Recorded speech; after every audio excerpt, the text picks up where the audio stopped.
Welcome to Justice Insight Cam. We feature genuine bodycam footage highlighting complex police encounters. Our goal is to look beyond the screen, analyzing the legal framework, factual events, and educational value of every interaction. Let's discover the truth behind the badge.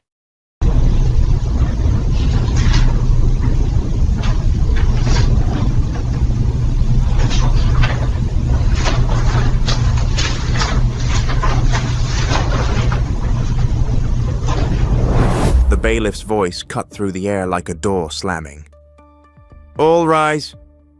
A man in a charcoal suit stood up a half-second too late, like his body hadn't decided yet whether this was real.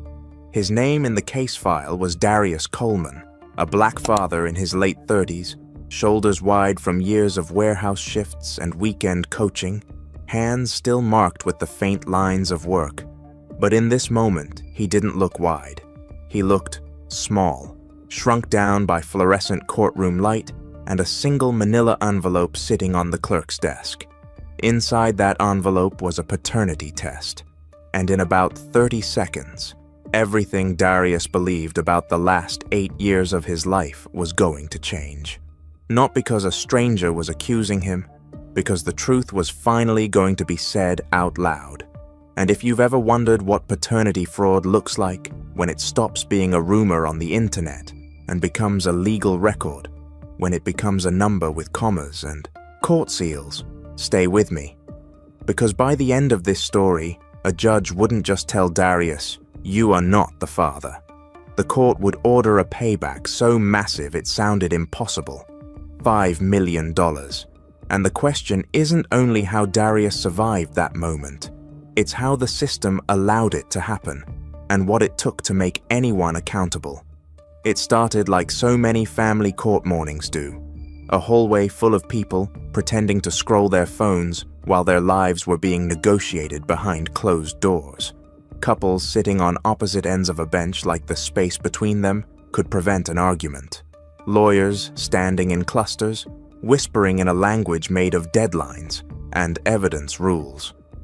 And one father, Darius, standing alone near a vending machine that didn't work.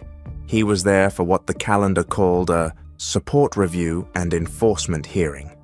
But what it really was a fight over money. Darius had been paying child support for years. On paper, that sounded simple. In real life, it had been a slow erosion. Paycheck deductions, tax refunds intercepted, a driver's license threat letter that made him afraid to miss a single payment. And still, he kept paying. Because the child in question, Maya, was his daughter. At least, that's what he'd been told. He had held her in a hospital room while her mother, Nia, slept. He had watched Maya take her first steps on a living room carpet that had permanent juice stains. He had sat through parent-teacher conferences where the teacher said, "She's so bright, but she gets distracted when she's worried about home." And he had done the thing the world tells fathers to do if they want credit. He showed up. Then one night, a sentence cracked his world. Not shouted, not dramatic, just dropped. It came from Nia during an argument about missed parenting time. Darius wanted an extra weekend, Maya had a school event, tempers rose, words got sharp, and then Nia said, something she couldn't take back. "You're acting like you're the only man in her life." Darius froze, because that sentence wasn't about parenting schedules. It was about history. He asked what she meant. Nia laughed like it was nothing. Then she said, "You know what I mean." And the room changed. Darius didn't swing, didn't scream. He did something worse. He got quiet. He started asking questions. Questions that made Nia angry. Questions she refused to answer. And in the silence that followed, Darius realized something terrifying. He didn't know, not for sure, not with proof. So he filed a motion, a request to the court for genetic testing. People think a paternity test is just a swab. But in a family court case, a paternity test is a grenade. Because it doesn't just answer biology, it rewrites the story. And the court doesn't love rewriting stories, especially when a child is involved. Still, the judge granted the test, and that's how Darius found himself in that hallway, staring at the manila envelope like it was a coffin. Before we go further, tell me in the comments, where are you watching from? And if you care about real-world courtroom stories, how one decision can change a family, a career, a future. Hit like and subscribe. We cover the moments people whisper about and the consequences no one expects. Inside the courtroom, the air had that stale, recycled feel, like it had been breathed too many times. Judge Evelyn Hart took the bench, mid-50s, calm face, the kind of judge who didn't need to raise her voice because her authority was already loud. Nia sat at the petitioner's table with her attorney, eyes forward, jaw tight. Darius sat at the respondent's table with his attorney, Caleb Marks, a man who looked like he survived on coffee and deadlines. In the gallery, the only person who mattered wasn't even there, Maya, because Maya was at school, because she was 8 years old, because adults were about to carve her identity into legal language without her permission. The clerk called the case. Judge Hart scanned the file, then she looked up. "We are here on the respondent's motion for genetic testing," she said, "and related issues of support. I have received the test results under seal." Under seal. That phrase hits different in a room like this. It means, this is serious. It means, this is not gossip. It means, this is evidence. Judge Hart looked at both attorneys. "Counsel, are you ready to proceed?" Caleb stood. "Yes, Your Honor." Nia's attorney stood. "Yes, Your Honor." Darius didn't move, not because he didn't know to stand, because his body was waiting for confirmation that this wasn't a nightmare. Judge Hart opened the envelope. No dramatic pause, no performance, just a paper sliding out. She read the first line, then the second, then she looked up. "Mr. Coleman," she said. Darius finally stood. "Yes, ma'am. The genetic test indicates, with a probability of paternity of 0%, that you are not the biological father of the minor child." For a second, the courtroom didn't react, not because no one heard, because the brain needs time to process words that big. 0%. Not unlikely, not inconclusive, not could be. 0. Darius's eyes locked on the judge like he could negotiate reality. Then his throat moved, a swallow that didn't go down. His attorney put a hand on his forearm, steadying him, or maybe keeping him from collapsing. Across the aisle, Nia's face didn't change, but her fingers did. They tightened around a pen. Hard. Judge Hart continued. "This court will address what that means legally, but I will say this plainly. The child is not responsible for adult decisions. Whatever happens next, we will not treat the child as a mistake." That line mattered, because the world has a habit of taking a situation like this and turning the child into a symbol. This courtroom, Maya was still a person. Darius's attorney spoke. "Your Honor, we are asking for immediate disestablishment of paternity and termination of ongoing support obligations. Additionally, we request the court preserve evidence and allow this matter to be referred for further proceedings regarding fraud." Nia's attorney responded quickly. "Your Honor, we object to any language of fraud. My client disputes the characterization. We ask the court to consider the best interests of the child and maintain support stability." That's when Darius finally spoke. Not loud, not theatrical, just broken. "So I've been paying for 8 years. Judge Hart looked at him. "Mr. Coleman, please allow your attorney." "No," Darius said.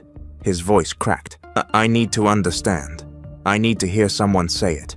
I've been paying for 8 years. I've been called a deadbeat when I missed a payment. I've been threatened with jail. I've been told I didn't deserve weekends if I was late. And I'm not even..." He couldn't finish. because finishing meant saying the sentence out loud. I'm not even her father. But the truth was worse. He was her father. He just wasn't her biological one. And the law didn't always have room for that distinction. To understand how this ends with a $5 million judgment, you have to understand the trap. Because paternity fraud isn't always a dramatic lie shouted across a room. Sometimes it's a quiet choice, a signature on a form, a name placed on a birth certificate, a failure to correct a story when the truth becomes inconvenient. Darius met Nia when he was 29. She was magnetic, smart, quick with humor, the kind of woman who could walk into a room and make people feel like they'd been waiting for her. They weren't married, but they built a life fast, a shared apartment, weekend grocery runs, arguments over money, reconciliations in the kitchen. When Nia told she was pregnant, Darius was scared. But he was also proud. He called his mother, he told his boys, he started working overtime, and when Maya was born, he did what he believed a real man does. He put his name on the paperwork. If you've never done that, here's what it feels like. It's not a legal maneuver, it's a promise written in ink. Years later, when the relationship fell apart, as many do, they ended up in family court. And in family court, the world becomes numbers. How many overnights? How many dollars? Who pays what? When? And once a court order exists, the system doesn't care how you feel. It cares if you comply. Darius complied, even when it hurt, even when he had to delay fixing his car, even when his rent rose, even when he missed out on opportunities because his check was already spoken for. He complied, because Maya needed stability. Then that argument happened. Then the test happened. Then the courtroom happened. And suddenly, compliance looked less like responsibility and more like exploitation. Judge Hart took a brief recess. In the hallway, Darius leaned against the wall, like it was the only thing holding him up. His attorney spoke low. Listen, we can terminate future support. That part is strong. Back support and reimbursement, that's more complicated. Darius stared at the floor. What do you mean complicated? Caleb exhaled. In many states, once you're the legal father, the court focuses on the child's best interest. They don't want to destabilize the child's life. Even if a test says you're not the biological parent, the court might say you're still the legal one. Depending on timing, depending on how long you acted as father, depending on whether you challenged earlier, it can get messy. Darius looked up. So the court can say, I'm not the father, but I still have to pay? Caleb didn't lie. It can happen, but we're going to fight. And we're not only fighting in family court. We're building a civil case. A civil case. That's where the $5 million starts to come into focus. Because family court is about custody and support. Civil court is about wrongdoing, fraud, damages, punitive awards. And in the civil world, the question isn't just, what does the child need? It's, who lied, who benefited, and who should pay. Back in the courtroom, Judge Hart issued a ruling that sounded clinical, until you heard what it meant. Based on the genetic testing, this court finds that Mr. Coleman is not the biological father. The court will set a further hearing on legal paternity status. In the interim, current support obligations remain in place pending final order. Darius's head snapped up. His attorney objected. Your Honor, continuing support. Judge Hart raised a hand. I understand, but I will not make a rushed order that creates instability without full briefing. We will do this properly. Darius left that courtroom, legally bound to keep paying, even after being told he wasn't the biological father. And if you want to understand why people lose faith in systems, this is how. Not with villains twirling mustaches, but with procedure, a calendar, a delay. A system built to move carefully, even when a human being is falling apart in real time. Over the next few weeks, Darius lived in two worlds. In one world, he still packed Maya's lunch when she visited, still attended her school events, still helped with spelling words, still listened when she talked about her friends like they were the most important people alive. In the other world, he sat with his attorney building a file, text messages, email threads, old photos, bank statements, child support records, and then, the most important piece, evidence that Nia didn't just not know, evidence that she knew. Because in a fraud case, knowledge is the difference between tragedy and accountability. Caleb subpoenaed medical records, not for the child, those were protected, for Nia. Specifically, prenatal visit notes. Sometimes, in those notes, the truth leaks. A line about multiple partners, a mention of uncertain paternity, a clinician's neutral observation, and one note, one sentence, changed everything. It wasn't a confession, it was a date that showed Nia had told a nurse, early in the pregnancy, that there were 2 possible fathers. 2. That meant she wasn't guessing, she was choosing. Then came the second revelation, a social media message thread.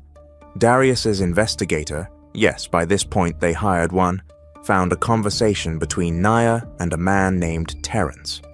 Terrence wasn't a stranger, Terrence was an old flame, and in those messages, there was a line that made Caleb go silent. Not because it was dramatic, because it was casual, like lying had become routine. "Don't worry," Nia had written. "He thinks she's his, he's paying, we're good." If you're hearing that, and your stomach just dropped, you're not alone. Because in one sentence, the story shifted from confusion to strategy. Darius didn't want to hate Nia, he wanted to understand. He wanted there to be a reason that made the world make sense, but the evidence didn't offer a reason. It offered a pattern, and once the pattern was clear, the case became bigger than Darius. It became a question that sits under countless family court orders. What happens when the system rewards the lie because it prioritizes stability over truth? And how do you punish wrongdoing without punishing the child? That's the tightrope. That's why these cases are so emotionally combustible. Because 2 truths can exist at once. Darius loved Maya, and Darius had been deceived. The love didn't erase the deception didn't erase the love. And the law isn't always built for that kind of complexity.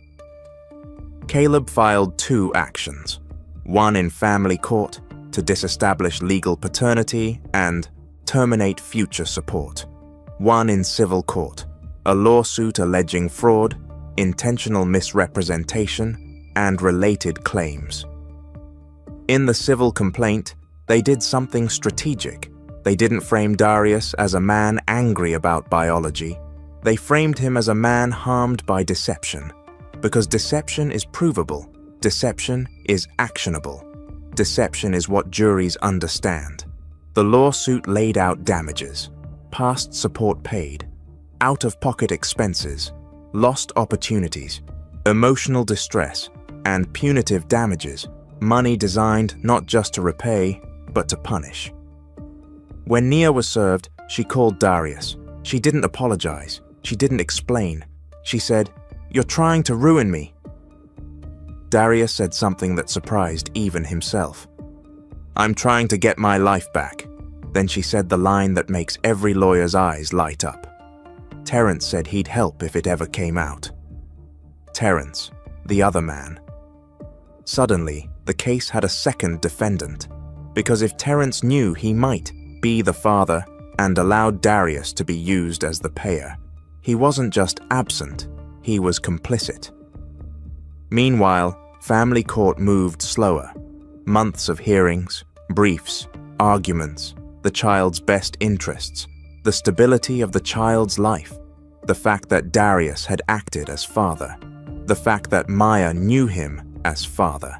And one painful reality, Maya's world did not include the phrase biological parent. It included the phrase dad. Judge Hart eventually issued a final order. She disestablished legal paternity. meaning Darius was no longer the legal father in the eyes of the state. His future support obligation ended, but she did not order reimbursement in family court. Her reasoning was blunt. Family court was about forward-looking support. Back pay and punishment belonged elsewhere, in civil court. And that's where the case got dangerous, because in civil court there is discovery, depositions, subpoenas, a spotlight bright enough to make people panic. Nia's attorney pushed for settlement. Terrence's attorney tried to get him dismissed. The defense strategy was predictable. She didn't know. She wasn't sure. She believed. She acted in the child's interest. Darius's side didn't argue feelings. They argued documents, dates, messages, patterns. And they asked a simple question. If she didn't know, why did she write? He thinks she's his. He's paying. That line didn't leave room for misunderstanding. The turning point wasn't a dramatic witness. It was a deposition, a quiet room, a court reporter, a lawyer asking the same question 3 different ways. Nia, did you know there was a possibility Mr. Coleman was not the biological father? I don't remember. Nia, did you tell medical providers there were 2 possible fathers? I don't recall. Nia, did you send messages to Mr. Brooks indicating Mr. Coleman believed he was the father and was paying support? I don't remember what I meant. Then Caleb slid the printed messages across the table, not like a weapon, like a mirror. Nia looked down. For the first time in the whole case, her face cracked, not into remorse, into fear, because she finally understood the truth about courtrooms. Your story isn't your feelings. It's what you can explain under oath, and what you wrote when you thought nobody would ever read it. Nia's attorney called for a break. In the hallway, Darius sat alone. He didn't feel victorious. He felt nauseous, because winning in a case like this doesn't feel like winning. It feels like grieving with paperwork. As trial approached, the numbers started to climb. Past support, documented. Over 8 years, plus health insurance reimbursements, plus daycare costs, plus private school contributions that Darius had paid when he thought he was investing in his child's future. They calculated his direct financial contributions at well over 6 figures. But the lawsuit wasn't only about direct payments. It was about the ripple effects, the promotion he didn't pursue because he didn't want to move farther from his child, the night classes he never took, the business idea he shelved because he couldn't risk unstable income, a life built around a lie. Then just weeks before jury selection, something happened. Terrence's attorney reached out. He wanted a deal, not because Terrence suddenly grew a conscience, because a separate genetic test, now court-ordered, confirmed Terrence was the biological father. Now the lie had a face, and Terrence didn't want to be that face in front of a jury. Settlement talks began, and this is where people misunderstand how payouts happen. They imagine a judge slamming a gavel and announcing a huge number. Sometimes it happens, but often the big number is built from pieces: insurance, personal assets, structured payments, confidential terms, a consent judgment entered by the court. In this case, the parties fought over one thing: accountability. Darius didn't want a quiet deal that allowed them to pretend this was a misunderstanding. He wanted the record to say what happened: fraud, intentional misrepresentation.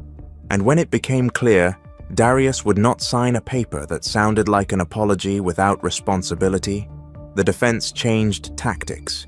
They tried to paint Darius as vengeful. They tried to say he was punishing a mother. They tried to say he was risking the child's stability. Darius's response was simple: I'm not suing my child. I'm suing the people who used me. Do you think the system should allow reimbursement in cases like this? Or does it risk harming children indirectly? Tell me what you think in the comments, because this is one of those questions where reasonable people disagree, and the details matter. The final hearing in civil court wasn't a trial. It was a settlement hearing, a judge reviewing a negotiated resolution, but it still felt like Judgment Day, because the terms were staggering. A combined settlement and consent judgment totaling $5 million. Not all in one check, not overnight, but real, enforceable, with court oversight. Part of it came from Terrence, his business holdings, a structured payment plan, and a lien against assets if he defaulted.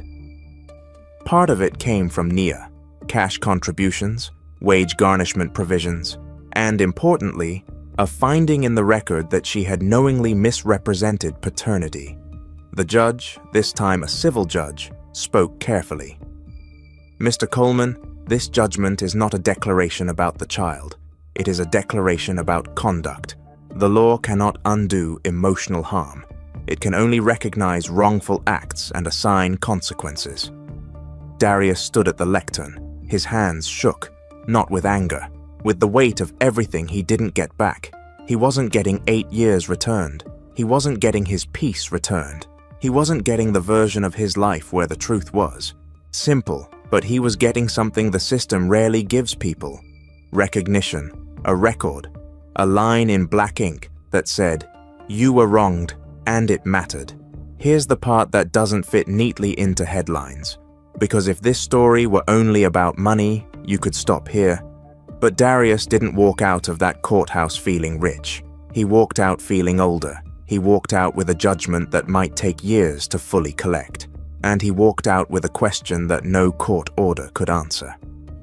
What happens to his relationship with Maya? Because biology can be denied. Legal status can be changed. But memory is stubborn. Maya still called him Dad. At first, no one told her the truth. Then the adults realized the truth was already happening around her. In whispered phone calls, in tense exchanges, in the sudden appearance of a new man trying to enter her life. A therapist was brought in, because this wasn't just a legal event, it was a psychological earthquake. Maya asked, questions children ask when they're trying to make adult decisions fit inside a small brain. Did I do something wrong? Are you leaving because of me? Do I still get to see you? Darius answered the only way a real father can. He told her the truth that mattered. You didn't do anything wrong. You are loved. And I'm not going anywhere unless you want space. Because you didn't lie. Adults did. And that sentence, adults did, is where the entire system should start paying attention. Because paternity fraud doesn't just harm the deceived parent. It harms the child. It teaches a child that identity is negotiable, that love is conditional, that truth is dangerous. It forces a child to carry adult consequences. And that is the tragedy. Not only the money, not only the deception, the way a child ends up living inside a story she never chose. In the months that followed, Darius built something out of the wreckage. Not a crusade, not a brand, a practice. He joined a support group for men dealing with disestablishment of paternity. He partnered with a local legal aid nonprofit to help fathers understand what signing an acknowledgement of paternity really means. He spoke to young men in his community, not with bitterness, but with caution. Love your kids, he told them, but protect your future too. Ask the questions early. Don't let anyone shame you into ignorance, because the court doesn't care about pride, it cares about paperwork. That's the uncomfortable truth. The system is built on forms, and when the forms are built on lies, the damage doesn't stay contained. It spreads, it becomes precedent, it becomes policy, it becomes the kind of story someone watches online and says, that could never happen. Until it does. So what does this story ultimately reveal? It reveals that family court is designed to protect children, but it sometimes does that by protecting stability, even when stability is built on deception.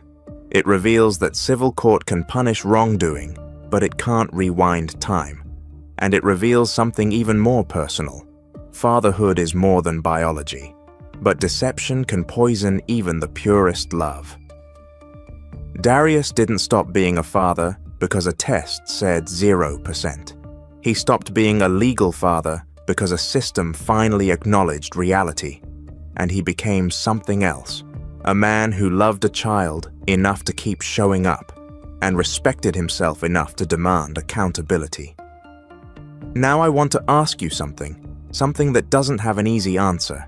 If you were in Darius's position, would you keep the same relationship with the child, or would the betrayal make it impossible?